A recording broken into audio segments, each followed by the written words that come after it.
The Grand Plaza Hotel ballroom featured crystal chandeliers that illuminated the space above, while the individual wearing a black dress, purchased at a discounted price but expertly tailored, adjusted her attire. With 15 years of experience as executive assistant to Matthew Chen, CEO of Chen Innovations, she had come to understand that true sophistication is not necessarily determined by the cost of one's clothing.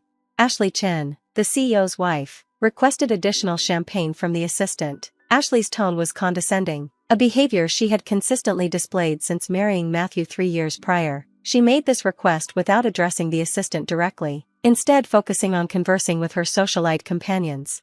The assistant politely responded, indicating that she was a guest at the event and suggesting that a server could fulfill the request. However, Ashley dismissed the suggestion, turning to acknowledge the assistant while making a pointed remark about her dress, implying it was not on par with her own high-end attire. Ashley further stated that the assistant was only attending the event because Matthew had extended invitations to all employees, regardless of rank, including those in support staff positions. The other women in Ashley's circle responded with laughter. The assistant, maintaining her composure, observed Matthew across the room, engaged in a discussion with other board members. While Matthew was recognized for his professional competence, it was evident that he did not recognize the dynamics of his wife's treatment of others.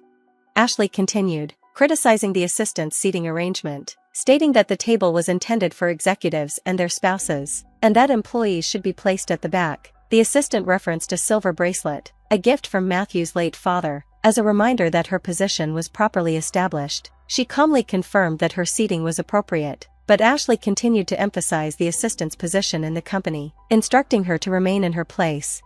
This exchange highlights the social dynamics at play, specifically the disparity in how individuals perceive one another based on rank, as well as the personal tensions that can arise in hierarchical professional relationships. If Ashley only knew how much her luxurious lifestyle depended on my signature. 15 years ago, when I first joined Chen Innovations right after graduating from college, old Mr. Chen had seen potential in me, while everyone else saw just another young secretary. He recognized that I had earned a business degree from Stanford, juggling night classes and student loans. "Watch and learn, Christopher," he would say, showing me company reports late into the night. "Success isn't about the loudest voice, it's about who listens and learns the longest." He taught me everything about the business, and I became his trusted advisor. When his health started to decline, he made a decision that would change everything, but only his lawyer and I knew about it. "The company needs someone who understands its core," he had said, signing the papers that made me the majority shareholder. "Matthew is great at innovation, but he needs someone steady to guide the company. Be that person, Christopher. Just keep it quiet." For 5 years, I followed his wishes. I attended board meetings, pretending to take minutes, but in reality, I controlled most votes through proxy. I reviewed major decisions, appearing as though I was just organizing papers for Matthew. The board members who knew the truth respected my discretion, and the company thrived. Then Matthew married Ashley, and everything changed. She pushed for modernizing the company, which meant replacing experienced employees with her socialite friends. She started racking up extravagant business expenses that mirrored her shopping sprees. Worst of all, she mistreated the loyal staff who had been with Chen Innovations for years. I watched, documented, and waited. "Actually," I said, standing up slowly, "I think it's time we had a chat about your place here. Ashley, would you join me in the executive conference room?" She laughed. "The conference room? You don't have the authority to." "Oh, but I do," I replied, nodding at Mr. James, our legal counsel, who had been waiting for my cue. He stepped forward with a folder. "There are some documents you need to review. Right now." Ashley's smile faded as Mr. James placed the folder in front of her. Inside were photos, dozens of them. Her business lunches were actually shopping sprees charged to the company. Her charity events were secret gambling trips to Vegas. And most damaging of all, there was evidence of her selling company information to competitors. "What is this?" Her voice lost its usual charm. "This," I said calmly, "is a choice. You can leave the party now, sign the divorce papers that will be delivered to your house tonight, and accept a very generous settlement. Or what?" She trembled as she closed the folder. "Or I call an emergency board meeting and vote to press charges for corporate espionage. As majority shareholder, I have the votes to make it happen." Her face went pale. "Majority? What? That's impossible. Matthew owns 22%. His father left him the innovation division because that's his strength. I own 75%. I've had control for the past 5 years. The champagne glass slipped from her hand, shattering on the marble floor. All eyes turned to us. "You're lying," she hissed. "You're just a secretary." I smiled, touching my silver bracelet again. "Oh, Ashley, didn't anyone ever tell you? The best way to learn a company's secrets is to be the person everyone underestimates." Mr. James cleared his throat. "Security is waiting by the side entrance. Mrs. Chen, I suggest you use it." Ashley's face twisted in anger. "Matthew will never believe this. He already knows." Matthew's voice came from behind her. I turned to see him standing there, holding a similar folder. "Christopher showed me everything this morning. I'd been with the lawyers all day." His expression was stern. "It's over, Ashley." What happened next would become a legendary moment in company history. The scene erupted into chaos. Ashley, her polished image falling apart, screamed and lunged toward me with a furious shout that shattered the calm atmosphere of the ballroom. Security quickly intercepted her before she could reach me, but her designer clutch struck me in the face, leaving a small cut above my eye. "You scheming witch," she yelled as the guards dragged her away. "You planned this all along, Matthew. She's manipulating you." I stayed silent, gently dabbing at the cut with a napkin someone handed me. The entire ballroom fell quiet, all eyes on the spectacle. Among the onlookers were the employees who had suffered under Ashley's cruelty over the years, witnessing karma unfold in real time. "The only manipulation here," Matthew said coldly, "was you marrying me for money and status. Christopher's been fighting to protect this company, my father's legacy, while you've been selling our secrets to the competition." Ashley's resistance to the guards stopped suddenly. I can explain," she stammered. "Save it for the SEC," Matthew replied. "They've been looking into those offshore accounts you've opened." As Ashley was escorted out, her last cries echoing through the marble halls, I felt a surprising sense of calm. Old Mr. Chen always said that, in the end, the truth rises to the top like cream. The next morning, employees of Chen Innovations arrived to find an all-staff meeting scheduled for 9 a.m. The rumors were already spreading. Ashley's dramatic exit had made waves on social media, though the full story remained a secret for now. I changed from my usual modest attire into the tailored Armani suit I'd kept in my office for this moment. The silver bracelet Mr. Chen had given me gleamed on my wrist as I stepped onto the stage in the company auditorium. A murmur of confusion rippled through the crowd. Where was Matthew? Why was his assistant on stage?